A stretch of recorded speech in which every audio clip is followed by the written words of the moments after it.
സാറേ, കഥയമമ്മയിൽ ഇന്ന് എന്താണ് നമുക്ക് പ്രേക്ഷകരുമായിട്ട് പങ്കുവെക്കാനുള്ളത്? ഇന്ന് കഥയമമ്മയിൽ വളരെ വിശേഷപ്പെട്ട ഒരു കാര്യമാണ് പറയാനുള്ളത്. ഈ CPM അവർ കരുതുന്നത് അവരുടെ പാർട്ടിയുടെ സ്ഥാപകൻ MN റോയ് ആണെന്നാണ്. 1920 താഷ്കൻഡിൽ 1920 ഒക്ടോബറിൽ താഷ്കൻഡിൽ സ്ഥാപിച്ച MN റോയ് സ്ഥാപിച്ച കമ്മ്യൂണിസ്റ്റ് പാർട്ടി ഇല്ലേ? അപ്പോൾ കമ്മ്യൂണിസ്റ്റ് പാർട്ടിയുടെ സ്ഥാപകൻ MN റോയ്. അതുപോലും അറിയാത്ത എത്ര ആൾക്കാരുണ്ടാവില്ലേ? അതാണ് കാൺപൂരിൽ പിന്നീട് നടന്ന പാർട്ടി സ്ഥാപനമാണ് CPI. പാർട്ടിയുടെ സ്ഥാപക ദിനവും ഒക്കെ ആയിട്ട് ആചരിക്കുന്നത് കാൺപൂരിൽ സത്യഭക്തയുടെയൊക്കെ നേതൃത്വത്തിൽ ഉണ്ടാക്കിയ പാർട്ടി. സത്യഭക്ത പത്രപ്രവർത്തകനായിരുന്നു. സത്യഭക്ത പിൽക്കാലത്ത് സന്യാസിയായിപ്പോയി. അങ്ങനെയുണ്ട് പശ്ചാത്തലം. CPIയുടെ സ്ഥാപകൻ സന്യാസിയായിപ്പോയി, ഹിന്ദുത്വപക്ഷത്ത് വന്നു. ഈ സത്യഭക്തയുടെ കഥയൊക്കെ നമ്മൾ നന്നായിട്ട് പറയേണ്ടതാണ്, പിന്നീട് അവസരത്തിൽ പറയാം. അപ്പോൾ MN റോയ് ഇത് കവിതാ റാവു എഴുതിയ സ്പൈസ്, ലൈസ് ആൻഡ് അലൈസ് എന്ന് പറഞ്ഞ പുസ്തകമാണ്. ഞാൻ ഏറ്റവും ഒടുവിൽ ഇപ്പോൾ വായിച്ച് തീർത്ത പുസ്തകമാണ് സ്പൈസ്, ലൈസ് ആൻഡ് അലീസ്, ചാരന്മാർ, നുണകൾ, സഖ്യങ്ങൾ എന്നാണ്. അതിൽ പറയുന്നത് the extraordinary lives of Chatto and Roy എന്നാണ്. ചാറ്റോ എന്ന് പറയുന്നത് വീരേന്ദ്രനാഥ് ചതോപാധ്യായ. വീരേന്ദ്രനാഥ് ചതോപാധ്യായ സരോജിനി നായിഡുവിൻ്റെ അനുജനായിരുന്നു.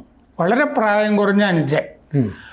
ആ അനുജൻ ജർമ്മനി പോയിട്ട് മറ്റേ ബ്രിട്ടനിൽ പഠിക്കാനായിട്ട് അയച്ചതാണ്. ആ കാലത്ത് നല്ല കുടുംബങ്ങളിൽ നിന്നൊക്കെ ഉള്ളവർ മറ്റേ ഓക്സ്ഫോർഡിലും ഒക്കെ പോയി പഠിക്കില്ല എന്ന്, കേംബ്രിഡ്ജ്. അതെ. എന്ന് പറഞ്ഞാൽ നല്ല കുടുംബം എന്ന് പറഞ്ഞാൽ പൈസയുള്ള കുടുംബം, സ്വാധീനമുള്ള കുടുംബം എന്നുള്ളതാണ്. അപ്പോൾ അങ്ങനെ ചാറ്റോയും അവിടെ പഠിക്കാൻ അയച്ചതാണ്. പിന്നെ MN റോയും ഈ മറ്റേ വീരേന്ദ്രനാഥ് ചതോപാധ്യായ, ആ ചതോപാധ്യായയുടെ ഭാഗം എടുത്തിട്ട് സായിപ്പന്മാർ ചാറ്റോ എന്നാണ് വിളിച്ചിരുന്നത്. അപ്പോൾ നമ്മൾ ഈ ചർച്ചയിലും വീരേന്ദ്രനാഥ് ചതോപാധ്യായക്ക് ചാറ്റോ എന്ന് തന്നെ പറയാം. ഈ ചാറ്റോയും MN റോയും സത്യത്തിൽ പ്രവാസി കമ്മ്യൂണിസ്റ്റ് പ്രസ്ഥാനത്തിൽ വിരുദ്ധ ചേരിയിൽ നിലകൊണ്ടവരാണ്. കാരണം MN റോയ് ഒരു സ്ത്രീയെ ബലാത്സംഗം ചെയ്ത ശേഷമാണെന്ന് പറയുന്നു ആഗ്നസ് മെഡ്ലിയും പിന്നീട് ചാറ്റോയുടെ കൂടെ ജീവിക്കുകയൊക്കെ ചെയ്തു. ലിവിങ് ടുഗദർ അക്കാലത്ത് തന്നെ പയറ്റിയ ആളുകളാണ് അവർ. അപ്പോൾ അത് കഴിഞ്ഞിട്ട് MN റോയ് അമേരിക്കയിൽ നിൽക്കക്കള്ളിയില്ലാതെ മെക്സിക്കോയിലേക്ക് പോയി. മെക്സിക്കോയിലെ പാർട്ടിയിൽ തുടരുന്ന കാലത്ത് ബൊറോദിൻ എന്ന് പറഞ്ഞൊരു റഷ്യക്കാരൻ അവിടെ എത്തി. ബൊറോദിൻ കൊണ്ടുപോയി അവിടുത്തെ പാർട്ടി കോൺഗ്രസ്സിൽ, 6ാമത്തെ പാർട്ടി കോൺഗ്രസ് ആണെന്നാണ് എൻ്റെ ഓർമ്മ, പങ്കെടുപ്പിച്ചു. ബൊറോദിൻ പിന്നെ ലെനിനെ കാണിച്ചു കൊടുത്തു റോയ്ക്ക്. അപ്പോൾ ആദ്യമായിട്ട് ലെനിനെ കാണുന്ന ഇന്ത്യക്കാരിലൊരാളാണ് MN റോയ്. ചാറ്റോ ജർമ്മനിയിൽ നിന്ന്, മെക്സിക്കോയിലെ റോയ് ആ കാലത്ത് ബ്രിട്ടനിൽ നിന്ന് പോയിട്ട് ഈ ചാറ്റോ വീരേന്ദ്രനാഥ് ചതോപാധ്യായ ജർമ്മനിയിൽ, ചെമ്പകരാമൻ പിള്ള, ഇങ്ങനെ ആളുകളെല്ലാം കൂടി വിപ്ലവ പ്രസ്ഥാനം ഉണ്ടാക്കുന്നു. ചാറ്റോ ലെനിനെ കാണണമെന്ന് താല്പര്യമൊക്കെ ഉണ്ടായിരുന്നു. അത് പക്ഷെ റോയ് കണ്ട ശേഷമാണ്. അപ്പം ഞാൻ കണ്ടാൽ മതി എന്ന് റോയ്ക്കും താല്പര്യം ഉണ്ടായിരുന്നു. ഇന്ത്യയിൽ വിപ്ലവം ഉണ്ടാക്കുന്നത് താനാകണം എന്ന് റോയ്ക്ക് താല്പര്യം ഉണ്ടായിരുന്നു. അങ്ങനെയാണ് പലരും എത്തുന്നതിന് മുമ്പ് താഷ്കൻഡിൽ വെച്ച് പാർട്ടി ഉണ്ടാക്കുന്നത് റോയ്. താഷ്കൻഡിൽ പാർട്ടി ഉണ്ടാക്കുന്നത് എന്താണെന്ന് വെച്ചാൽ, ഇവിടെ നിന്ന് ഇന്ത്യയിൽ നിന്ന് കുറേ ആളുകൾ ഈ ഖിലാഫത്ത് ഉണ്ടാക്കാനായിട്ട് തുർക്കിയിലേക്ക് പോകാനായിട്ട് ശ്രമിച്ചു. ഈ ലോകയുദ്ധത്തിൻ്റെ അവസാനത്തിൽ 1914 ലോകയുദ്ധം തുടങ്ങുന്നു. 1ാം ലോകയുദ്ധം 1919 തീരുന്നു. അപ്പോൾ ആ അവസാനത്തിൽ ഈ തുർക്കി സാമ്രാജ്യം വിഭജിച്ചു, ബ്രിട്ടനും മറ്റേ സഖ്യശക്തികളും. എന്നിട്ട് പല രാജ്യങ്ങളായി മാറി. ആ സമയത്ത് ഈ മറ്റേ സുൽത്താനെ പുറത്താക്കി. സുൽത്താനെ പുനഃസ്ഥാപിക്കണം എന്ന് പറഞ്ഞിട്ട് ഇന്ത്യയിൽ വലിയ പ്രക്ഷോഭം നടന്നു. അതാണ് ഈ ഖിലാഫത്ത് പ്രക്ഷോഭം. ആ സമയത്ത് ഈ സുൽത്താനെ പുനഃസ്ഥാപിക്കാനായിട്ട് തുർക്കിയിലെ പ്രക്ഷോഭത്തിന് ഇവിടെ നിന്ന് കുറേ മുസ്ലിങ്ങൾ പോകുന്നു. അതിനാണ് ഹിജറാത്ത് എന്ന് പറയുന്നത്. ആ മുസ്ലിങ്ങളെ തുർക്കിയിലൊന്നും പ്രവേശിപ്പിച്ചില്ല. എവിടെ നിന്ന് പ്രവേശിപ്പിക്കാൻ?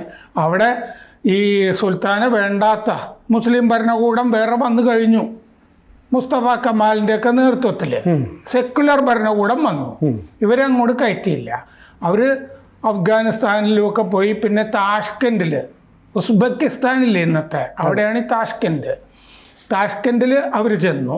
പിന്നെ അലിഞ്ഞു തിരിഞ്ഞ് ആ മുസ്ലിങ്ങളെ തടുത്തു കൂട്ടിയിട്ടൊക്കെയാണ് ഈ പാർട്ടി ഉണ്ടാക്കുന്നത് എം.എൻ. റോയ്, അതിലെ കുറച്ച് പേരെയൊക്കെ. അപ്പോൾ പിന്നെ കുറച്ച് പേര് വിപ്ലവം ഉണ്ടാക്കാൻ നേരത്തെ MPT ആചാര്യ എന്നൊക്കെ പറഞ്ഞിട്ട് ചില ആളുകൾ അവിടെ ഓൾറെഡി ഉണ്ടായിരുന്നു, അവരെയും ഇതിൽ പെടുത്തി. അങ്ങനെയാണ് പാർട്ടി ഉണ്ടാകുന്നത്.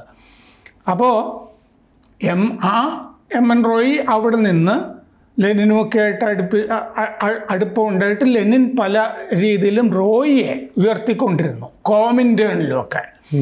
അങ്ങനെ ഇരിക്കെ ഈ താഷ്കൻഡിൽ 1920 ഒക്ടോബർ 17 പാർട്ടി ഉണ്ടാക്കുന്നത് റോയി. 1924 ലെനിൻ മരിക്കുകയാണ്. ലെനിൻ മരിക്കുന്നതോടുകൂടി പിന്നെ ആഗോള കമ്മ്യൂണിസ്റ്റ് പ്രസ്ഥാനത്തിൽ റോയ്ക്കും വിലയില്ലാതാവുകയാണ്. റോയിയെ പിന്നെ സോവിയറ്റ് യൂണിയനിലെ ആളുകൾക്കൊന്നും മതിപ്പില്ല. അപ്പോൾ ലെനിൻ 1924 മരിച്ചുപോയി. 1923 തന്നെ എം.എൻ. റോയുടെ ദുരിതങ്ങൾ തുടങ്ങിയെന്ന് ഈ പുസ്തകത്തിൽ പറയുന്നുണ്ട്. അന്ന് വാൻഗാർഡ് എന്ന് പറഞ്ഞൊരു മാസിക ഇറക്കാനായിട്ട്, ഈ കമ്മ്യൂണിസ്റ്റുകാർ മാസിക ഇറക്കണമെന്നുണ്ടെങ്കിൽ അണ്ടർഗ്രൗണ്ടിൽ വേണമല്ലോ. ഇത് ഏതെങ്കിലും ഒരു പ്രസ് അച്ചടിച്ചു കൊടുക്കുകയും വേണം. കേരളത്തിലും അങ്ങനെയൊക്കെ തന്നെയാണ്. കാരണം അച്ചടിച്ചത് ഇന്ന പ്രസ്സാന്ന് അതിൽ എഴുതിയിരിക്കണം എന്നൊക്കെ നിയമമുണ്ടല്ലോ, അല്ലാതെ നോട്ടീസ് പറ്റില്ല. അപ്പോൾ ആ പ്രസ് പോയി റേഡിയം പിടിച്ചുകൊണ്ട് പോകും ബ്രിട്ടീഷുകാർ. പിന്നെ അങ്ങനെ അലിഞ്ഞു തിരിഞ്ഞ് സൂറിച്ചിലൊരു പ്രസ് കണ്ടെത്തി അവിടെ വാൻഗാർഡ് മാസിക അടിക്കാം എന്നൊക്കെ ഇയാൾ തീരുമാനിച്ചിരുന്നു. പക്ഷെ ലെനിൻ മരിച്ച് 1 മാസം കഴിഞ്ഞപ്പോൾ ഇയാൾ നിൽക്കക്കള്ളി ഇല്ലാതെ ഈ പുസ്തകത്തിൽ പറയുന്നത് എന്താണെന്ന് വെച്ചാൽ, about a month after Lenin's death, Roy wrote a letter to the British Prime Minister Ramsay MacDonald pleading for amnesty for his previous terrorist acts in West Bengal when he had been a member of the Anushilan സമിതി. മുമ്പ് ബംഗാളിലെ അനുശീലൻ സമിതിയിൽ അംഗമായിരുന്നപ്പോൾ ഒരുപാട് ഭീകരപ്രവർത്തനങ്ങൾ ഞാൻ ചെയ്തിട്ടുണ്ട്, മാപ്പ് തന്ന് പൊറുക്കണം എന്ന് ബ്രിട്ടീഷ് പ്രധാനമന്ത്രി റാംസെ മക്ഡൊണാൾഡിന് എഴുതി. He drew attention to the fact that his political views had changed radically and asked for permission to return to India. എൻ്റെ രാഷ്ട്രീയ വീക്ഷണങ്ങളിൽ തീവ്രമായ മാറ്റങ്ങൾ വന്നു, എനിക്ക് ഇന്ത്യയിലേക്ക് മടങ്ങിപ്പോണം. I suppose the declaration made by His Majesty the King Emperor in 1919 concerning Indian political offenders can be made applicable to me, Roy wrote. 1919 British രാജാവ് George 6 പുറപ്പെടുവിച്ച ഉത്തരവ് എനിക്കും ബാധകമാക്കണം എന്ന് റോയ് ആവശ്യപ്പെട്ടു. 1919 ബ്രിട്ടീഷ് രാജാവ് ഇന്ത്യൻ കുറ്റവാളികളെ പറ്റി നടത്തിയ ഉത്തരവ് എനിക്കും ബാധകമാക്കണം എന്നാണ്. ജോർജ് 6 പറഞ്ഞത് എന്താണെന്ന് വെച്ച് കഴിഞ്ഞാൽ, ഇന്ത്യൻ രാഷ്ട്രീയ തടവുകാരെ വിട്ടയക്കാം, 1 കൊല്ലം മാത്രം, ഇനി തടവ് ബാക്കിയുള്ളവരെയൊക്കെ വിടാം എന്നൊരു തീരുമാനം എടുത്തിരുന്നു. അത് അങ്ങനെ ആൻഡമാനിലെ തുറന്ന ജയിൽ പൂട്ടി. ആൻഡമാനിലാണല്ലോ സാവർക്കർ കിടന്നിരുന്നത്. പക്ഷെ സാവർക്കർക്ക് ഈ ഉത്തരവ് ബാധകമാക്കിയില്ല, ഇന്ത്യൻ രാഷ്ട്രീയ തടവുകാരെ വിടും എന്നുള്ളത്. സാവർക്കറെ വീണ്ടും കൊണ്ടുവന്നിട്ട് രത്നഗിരിയിൽ വീട്ടുതടങ്കലിലാക്കുകയാണ്. താമസിക്കാം, പക്ഷെ തടവിലാണ്. ഒരു തടവിലാണ് അല്ലേ, അങ്ങനെ 10-16 കൊല്ലം അല്ലേ. മണ്ടേല കഴിഞ്ഞാൽ ഏറ്റവും കൂടുതൽ രാഷ്ട്രീയ തടവിലായിരുന്ന ആളാണ് സാവർക്കർ. പക്ഷെ ഈ സാവർക്കർ അന്ന് ബ്രിട്ടനോട് മാപ്പ് പറഞ്ഞു എന്ന് പറഞ്ഞിട്ട് CPM-കാർ വലിയ പുകിലുണ്ടാക്കുന്നുണ്ട്. പക്ഷേ വിവരം ഉണ്ടായിരുന്ന മാർക്സിസ്റ്റുകാർക്ക് അത് പ്രശ്നമല്ല. AKG,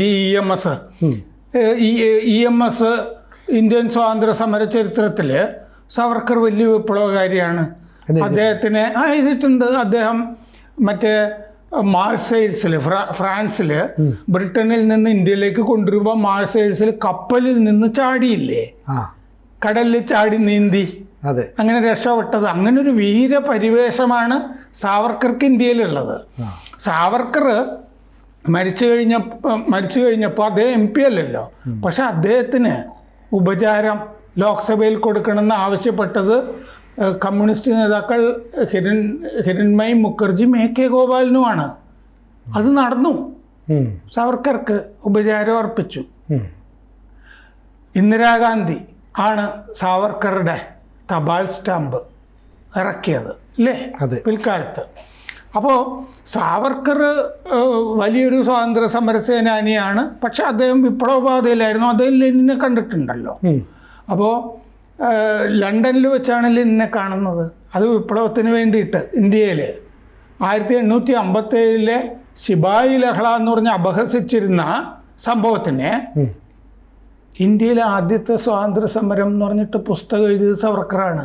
അതാണ് ആദ്യ സ്വാതന്ത്ര്യ സമരം 1857 അദ്ദേഹമാണ്. അപ്പോൾ അന്ന് നമ്മൾ ജയിലിൽ നിന്ന് പുറത്തിറങ്ങണം എന്നുണ്ടെങ്കിൽ ബ്രിട്ടൻ ഒരു മാപ്പ് എഴുതി കൊടുക്കണം. അത് പ്രൊസീജിയറാണ്. എനിക്ക് ഇനിയും ജീവിതമുണ്ട്, എനിക്ക് വിവാഹം കഴിക്കണം, ജോലി വേണം. എന്നീ ബാലറാം മാപ്പ് എഴുതി കൊടുത്തിട്ടുണ്ട്. എനിക്ക് 26 വയസ്സേ ഉള്ളൂ, എനിക്ക് പുറത്തിറങ്ങണം, ജീവിക്കണം, ഇനിയും ഭാവി ജീവിതമുണ്ട് എന്ന് പറഞ്ഞതുപോലെ സാവർക്കർ അങ്ങനെ അപേക്ഷിച്ചു. സാവർക്കർ അപേക്ഷിക്കുന്നത് എന്തിനാണ്? പിന്നെയും വിപ്ലവ പ്രവർത്തനം നടത്താൻ വേണ്ടിയിട്ടാണ്. ജയിലിൽ കിടന്നാൽ വിപ്ലവ പ്രവർത്തനം പറ്റുമോ? പറ്റില്ല. പുറത്തു വന്നിട്ട് നടത്താൻ വേണ്ടിയിട്ടാണ് മാപ്പ് അപേക്ഷിക്കുന്നത്. അത് അന്നത്തെ സിസ്റ്റമാണ്. പക്ഷെ മാപ്പ് കൊടുത്തില്ല.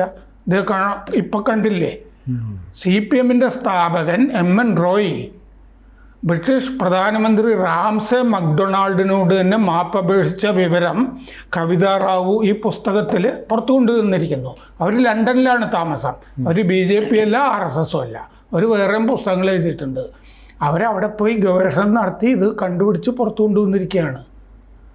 അപ്പോൾ സാവർക്കറെ മാപ്പിൻ്റെ പേരിൽ കുറ്റം പറയുന്ന CPM-ന്റെ സ്ഥാപകൻ തന്നെ ബ്രിട്ടനോട് മാപ്പ് അപേക്ഷിച്ചിരുന്നു.